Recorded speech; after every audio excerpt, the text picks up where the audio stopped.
Hello, beautiful Lyran Starseeds Urmah Soul Pod. This is Lyran Star Goddess Oracle and Tarot. And we're connecting with the energies of light from a Lyran Light Field and Lion Light Council, receiving messages and information about what we're going through during these energies, moving through this time.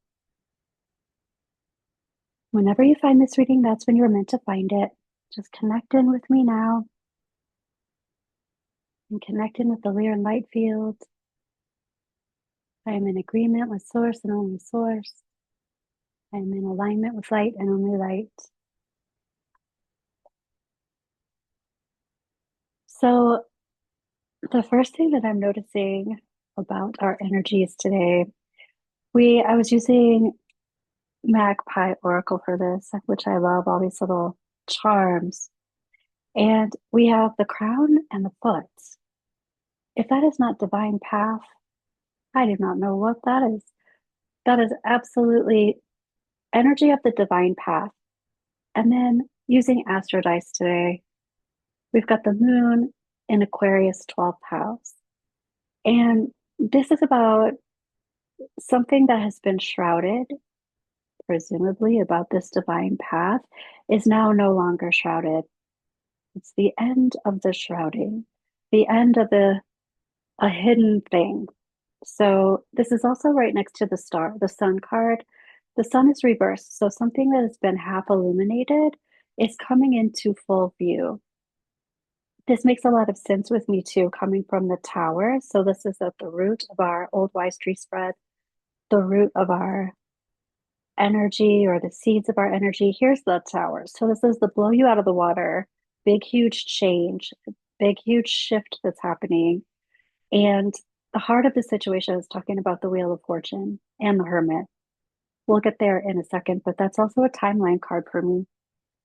So we've got this unveiling of the soul purpose, the divine path that has been half illuminated. And I feel like it's going to be quite a doozy. I feel like this realization, the tower is often very much an epiphany card for me.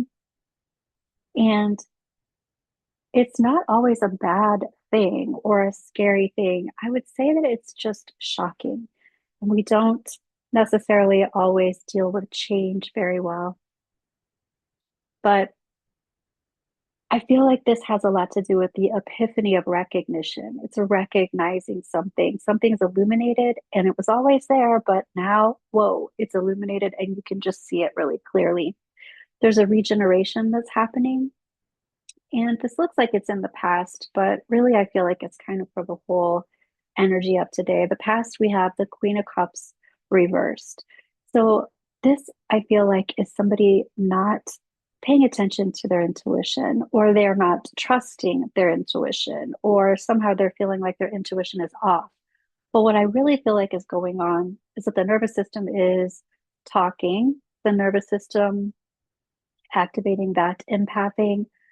It's happening, and there might be something new happening with the body. And you're kind of like, what does this mean? Well, this usually means this, but it's not quite like that, but it's kind of like this, but that's not what's going on. It's like there's just a figuring out of what the body is saying because the body is speaking. Intuition is afoot. Divine intuition is here, and something's being uncovered. So there's regeneration here. I want to come back to that too. Let's keep going. I want to go to the heart of the situation.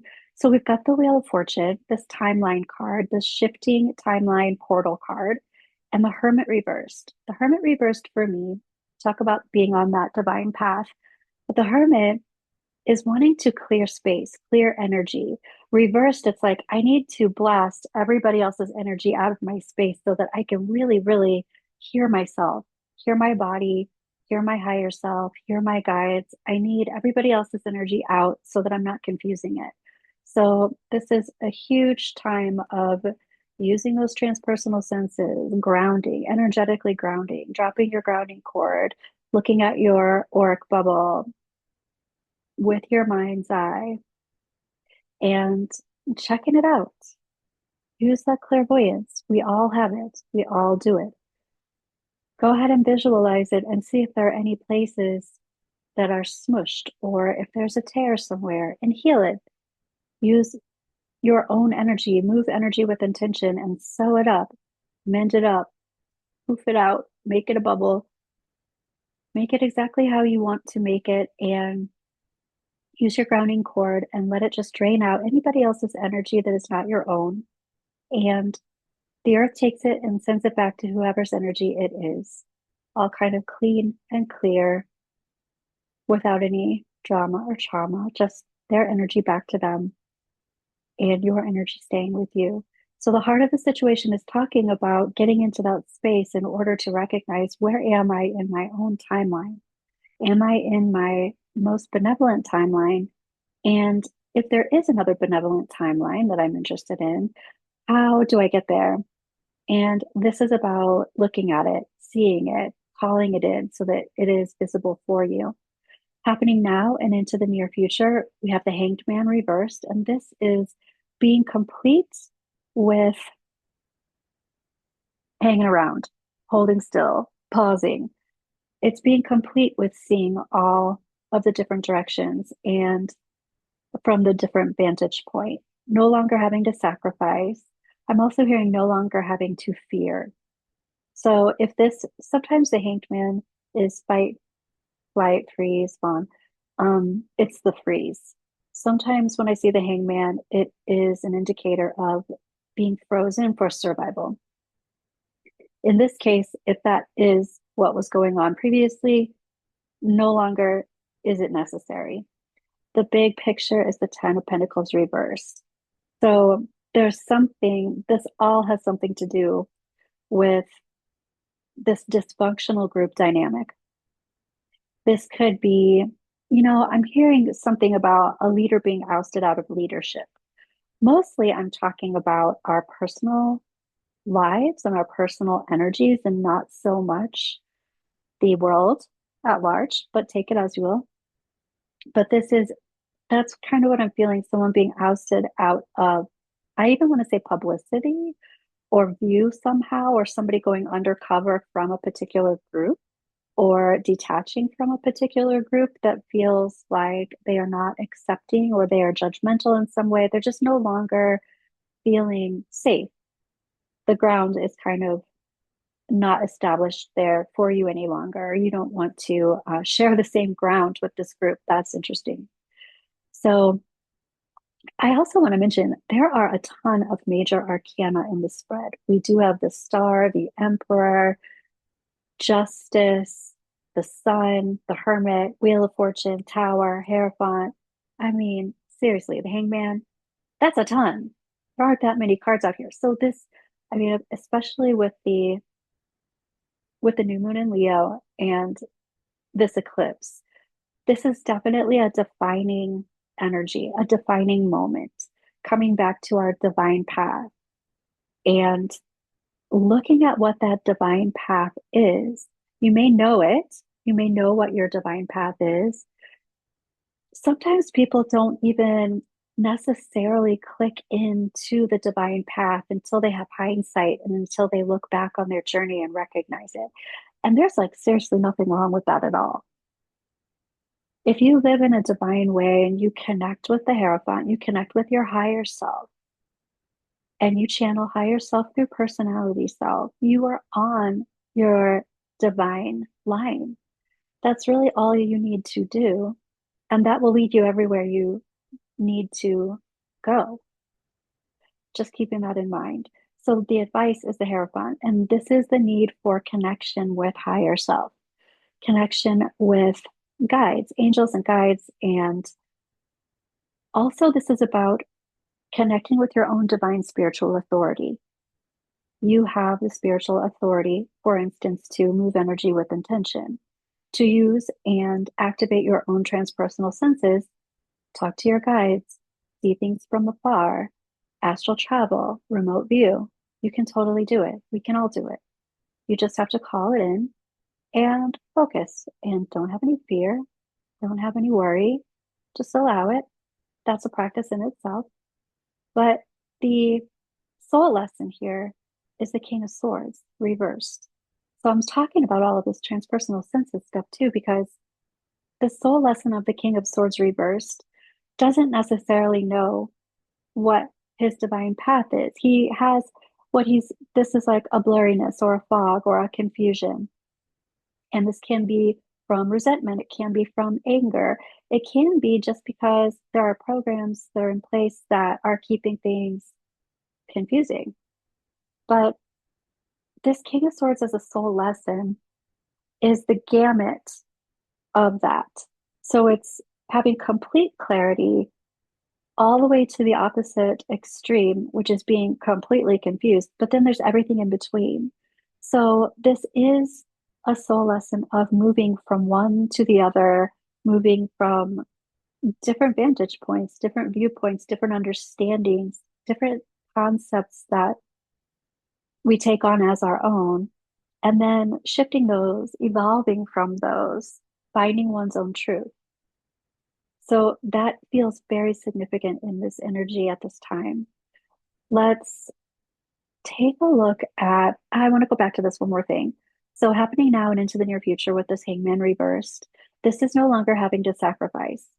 This is happening now, or it's already happened, or it's going to happen in the next 2 weeks ish. That's kind of the time frame for that for me. And this is basically laying down whatever it was that was foggy. This blast you out of the water epiphany for seeing something that was hidden, that feels like it's going to take place in the next 2 weeks. So now going to our Council of Light, our higher self is the Emperor reversed.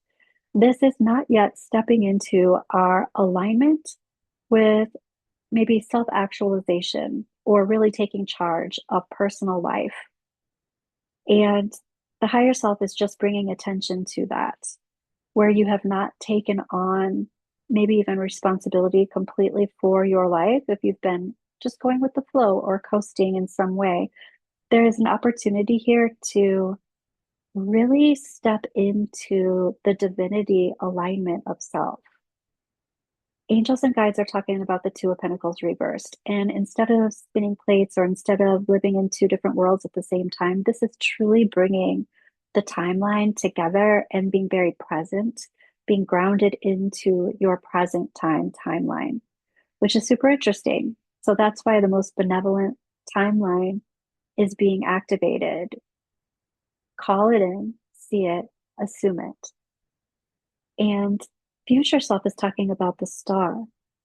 And the star is your highest and your greatest potential.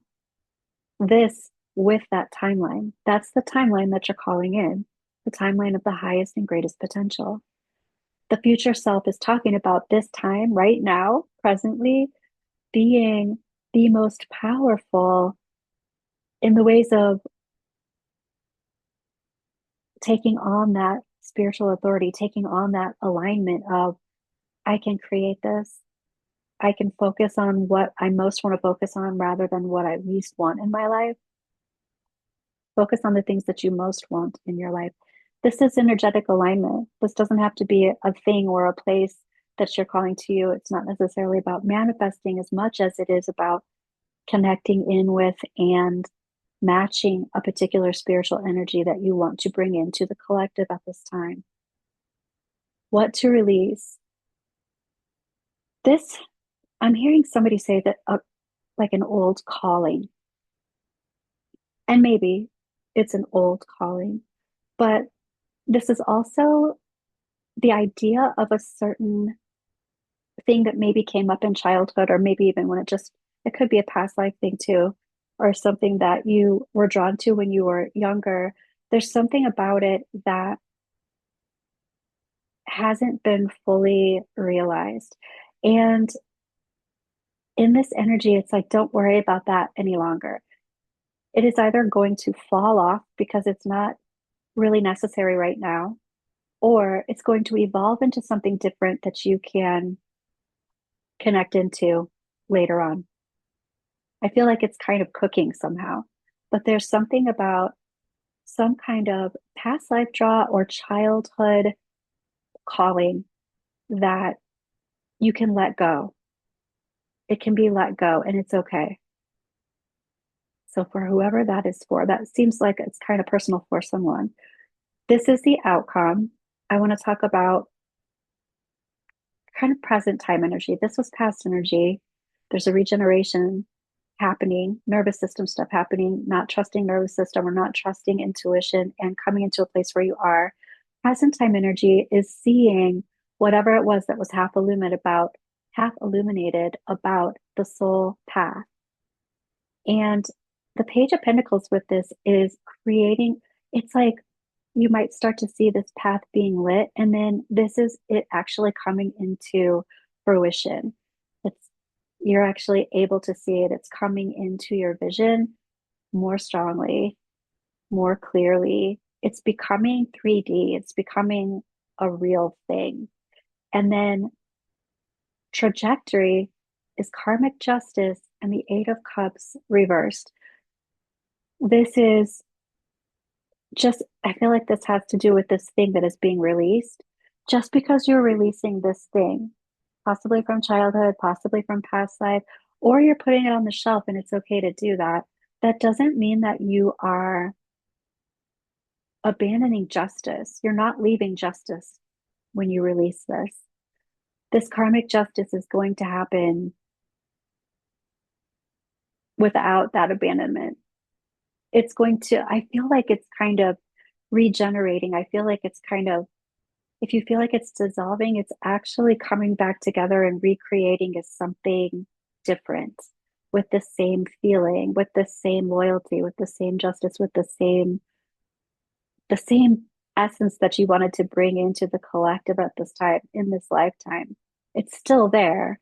It just looks different. It's just wrapped differently somehow. Okay. I'm looking around to see if I missed anything, but I think that those are the messages that we have today. Thank you so much for being here with me on the Soul Pod, and I will see you soon.